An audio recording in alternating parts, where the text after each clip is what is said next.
जब आदमी फौज में जा रहा है तो उसको पहले ही पता है कि कभी गोली खाने की नौबत आ सकती है। साहब आपको मैं कितने पैसे दे दूं तो आप अपनी जान मुझे दे देंगे। आप कहेंगे लेकिन साहब जो लोग फौज में जाते हैं उनको तो पहले से ही पता होता है ना। ऐसे तर्क अक्सर दिए जाते हैं, कहते हैं ये तो प्रोफेशनल रिस्क है। जब आप फौज में जा रहे हो तो आपको पहले ही पता है कि गोली खाने की नौबत आ सकती है, तो आपको तनख्वाह भी उसी मुताबिक दी जाती है। साहब आपको मैं कितने पैसे दे दूं तो आप अपनी जान मुझे दे देंगे। आप कह रहे हैं कि एक छोटी सी तनख्वाह की खातिर सैनिक अगर सीमा पर गोली खा रहा है तो इसमें विशेष बात क्या है, ठीक। और सैनिक को कितनी तनख्वाह मिलती है? लाखों करोड़ों तो मिलते नहीं, साधारण सी उसकी तनख्वाह। आप कह रहे हैं कि उसने सीमा पे गोली खाई है तो क्या हुआ, वो पैसे भी तो लेता था। तो मैं कह रहा हूँ पैसे जितने सैनिक को मिलते थे मैं उससे आपको 10 गुने दिए देता हूँ। कहिए आप देंगे मुझे अपनी जान? अच्छा मुझे मत दीजिए, आप सीमा पर भी जान देंगे अपनी?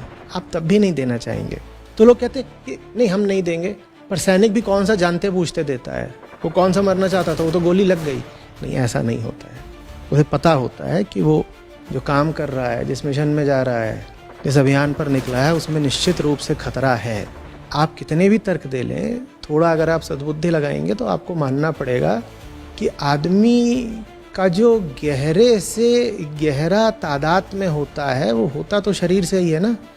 और जो आदमी ऐसा पेशा चुने जिसमें शरीर को ही गंवाने का खतरा हो, उस आदमी को कुछ तो मूल्य मिलना चाहिए। किसी के लिए भी और कुछ खोना फिर भी आसान है, शरीर खोना सबसे मुश्किल और सबसे ज्यादा कलेजे का, सबसे ज्यादा वीरता का काम है। धन गंवाना, प्रतिष्ठा गंवाना, ज्ञान गंवाना, परिवार गंवाना, इन सबसे कहीं ज्यादा मुश्किल होता है देह गंवाना। जो देह गंवाने के लिए जानते बूझते तैयार हो रहा हो, उस आदमी में थोड़ी तो खासियत होगी।